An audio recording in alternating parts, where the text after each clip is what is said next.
Okay, so in this video, we're going to look at the energy stored in a spring. In our previous video, we had a look at Hooke's law and the idea that force is directly proportional to extension. Now we're going to have a little look at the energies involved with stretching the spring. When you stretch or compress a spring, you store energy in the spring in the form of elastic potential or elastic strain energy. And we can calculate the amount of energy stored in two different ways. Way number one, time for another equation. So in our equation, E equals 1/2 kx squared.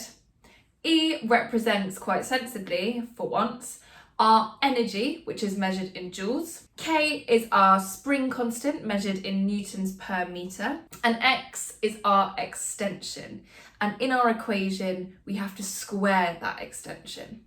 X is measured in metres. So let's have a little look at an example. I have a spring.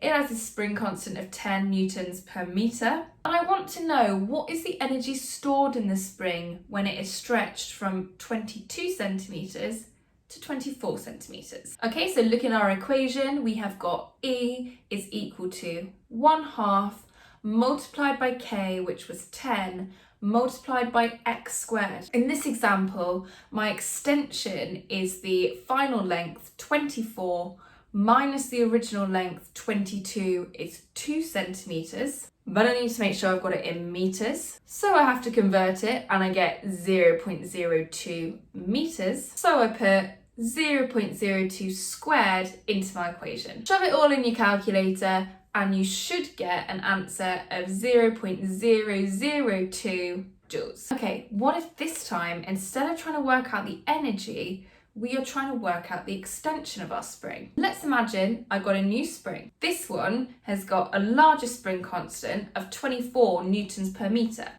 And when I've stretched it, it has stored 6 joules of energy. So what's the extension of my spring? Let's plug the variables into my equation. E6 equals 1/2 multiplied by K, which is 24, multiplied by X squared. The first thing to do is to get X squared by itself. To do that, I need to divide both sides by 0.5 times 24. That gives me that X squared is equal to 0.5. In order to find X, I just need to take the square root of 0.5. That gives me that X is equal to 0.71 metres.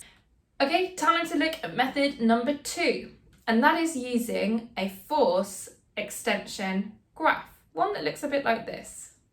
Calculate the energy stored when this particular spring is extended by 0.4 metres. In order to do this, you need to know the following. Energy stored in your spring is equal to the area under your graph. So what I'm trying to do is I'm trying to calculate this area that I've shaded in here. I can see that that area is a triangle with a height of 4 and a base of 0.4. Calculate the area of my triangle, I need to do 1/2 multiplied by the base multiplied by the height. I've got to do 1/2 multiplied by 0.4 multiplied by 4, and that gives me 0.8 joules. So there you go, 2 different methods to calculate the work done in stretching or compressing a spring. Thanks for watching. Please do click on the notes in the description below.